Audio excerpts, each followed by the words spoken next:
What's up, everybody? I'm Brandon. You are back in the Gill Strap Garage. Today we're picking up on last week's video, that purple T-Sport behind me.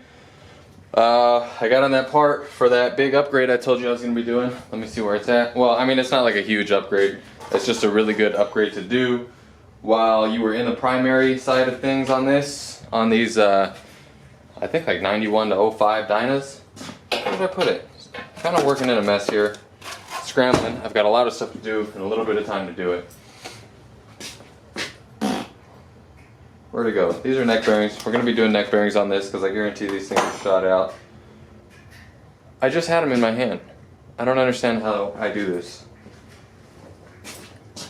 Oh, you know, I know where they're at. I know.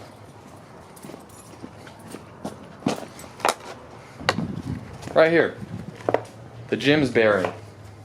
I'm going to put you guys on the tripod and we're going to pull apart this old inner primary bearing and install this Jim's one, and I'll show you the difference in the two.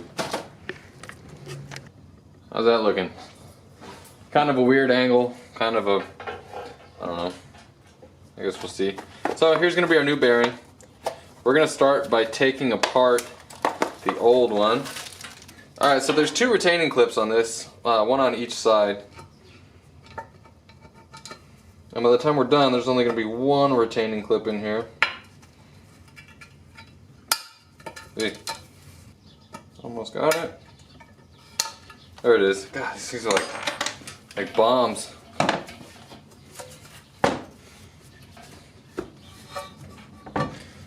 We're going to pop our seal out of here. We're replacing it, so there's no need to be gentle. I mean, you don't want to tear up your sealing surface, but I mean with the seal. Just get that thing out of there. Pop out the other retaining clip.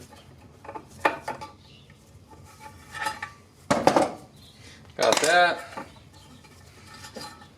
So this bearing doesn't look that great because I got this thing pretty much scraped up and I threw the whole thing in the dishwasher to get all the little nooks and crannies cleaned out. Super easy way to do it.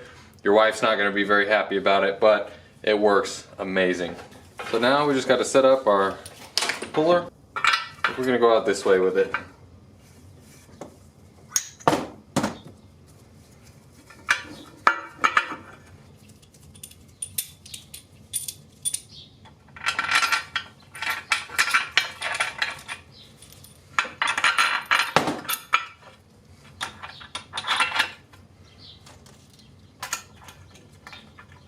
Okay, so I've got this all hooked up. The receiving cup on this side, the press on this side. Now we just need a couple 3/4 wrenches. Alright, so I'm going to put the deep socket on this side, the wrench on this side.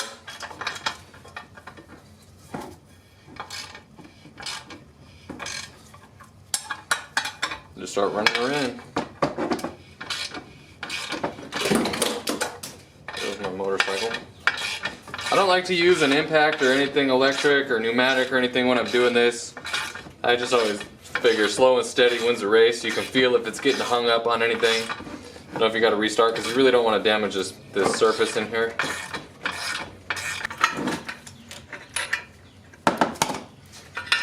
That's it. It's that simple. So this is the old bearing here. Let's see. I want you to be able to see it. That's the old bearing there. This is the new one here. Can you see the difference in thickness? Here, I'll open it up. Old, new. If you watched the last video, you'd see that I pulled the inner race out, which would sit in here. There's going to be no more need for that because this inside diameter is meant to fit over the shaft that we pulled the race off of. So, really good upgrade. And I'll show you how it fits different. So you can kind of see the instructions here. Maybe it'll focus. The old style, you had your seal, the snap ring, the bearing, the snap ring, and then the inner race. This one, all you have is the seal, the snap ring that they supply, and the new bearing. There's no other snap ring in there because it's so much thicker. There's no space for it. I'm gonna get a little lube, a little loopy doobie, and coat this, and then drive this bearing in. Not a lot, just coat it up. Have a nice little start on there. Okay, so I'm going to put the receiving cup on the back side. Bearing. And this part sucks a little bit when you do this upgrade if you have this tool, because none of these fit inside the inside diameter. But it's alright.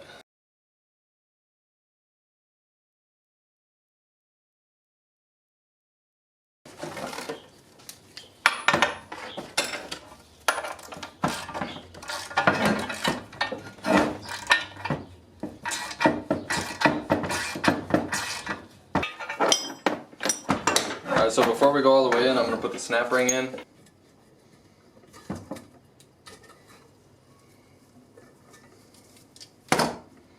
Alright. So now as I run this in, we'll feel it stop when it pushes up against that snap ring.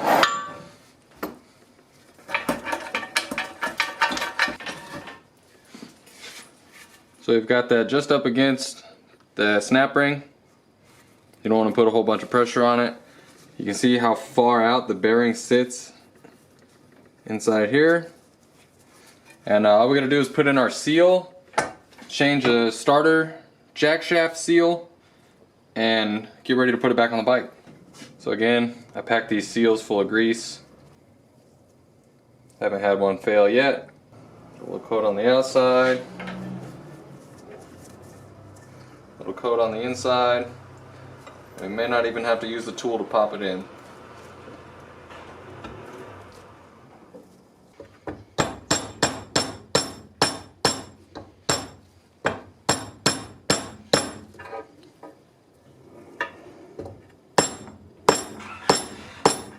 Alright, let's get ready to go back on the bike. Got a couple things to do. Alright, here's our new jack shaft seal here. We're going to pop this old one out. I'm not going to be very nice about it. Take that. Get it out of there.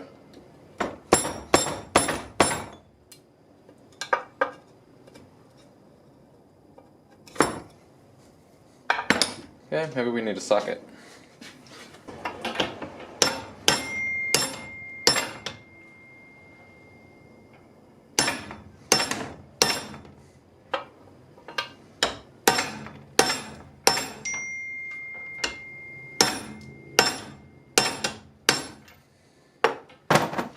Alright, let's see how that camera angle works. Camera's dying on me. I gotta move quick. I've got everything kind of prepped. New O-rings in the shift shaft. Got the shift shaft through. New seal is in. New seal's in the back. I'm gonna pull this off. And when I do these, with the way these bolt up, they don't really have good O-rings or good, sealing surfaces on those bolts. So I like to take a little silicone and coat the back before I stick it on, and then I'll try to put a little bit at the base of these clips too, to kind of seal up these surfaces. Just because I don't want to run the risk of having leaks. And I don't put much. You don't want to booger it up a whole bunch or anything. Like I said, it doesn't have to be crazy. Just to try to help make a good surface, make a good mating surface.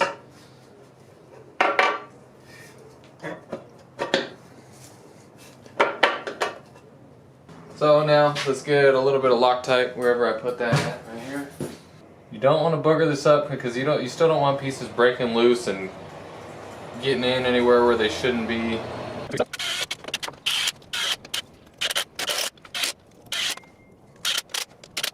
Let's find out the order and the torque for these, because if you don't torque this stuff down right, you run a risk of cracking the inner primary if it gets twisted or something.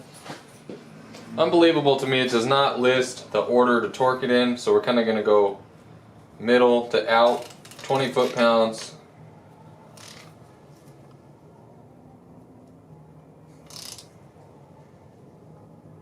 It just gives the torque spec, it doesn't tell you the order. That's crazy to me.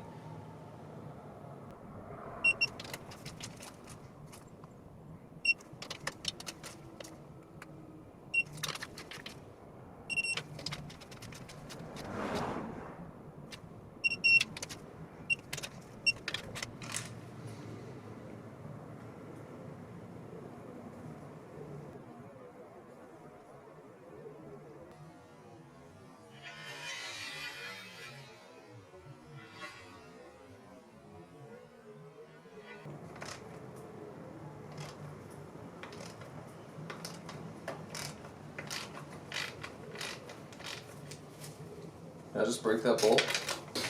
What just happened? What the?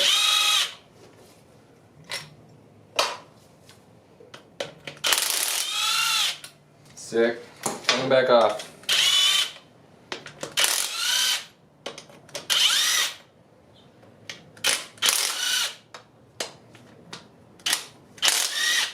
Yo, so my kids were using the camera and I didn't film me doing it. I inserted a Healy coil into the thread that was damaged, just drilled it, tapped it, inserted it, and I've got everything torqued now. I'm just gonna keep with the buildup on this. I think there's not really much more to show in that video for what I was doing, so I think I'm just gonna close it out and finish putting this thing together. So if you guys found that helpful, you know what to do. Thumbs up, drop a comment if you got a question on something that I missed. Subscribe if you're not subscribed already. We're keeping this thing going, keeping the wheels turning. I will see you in the next video.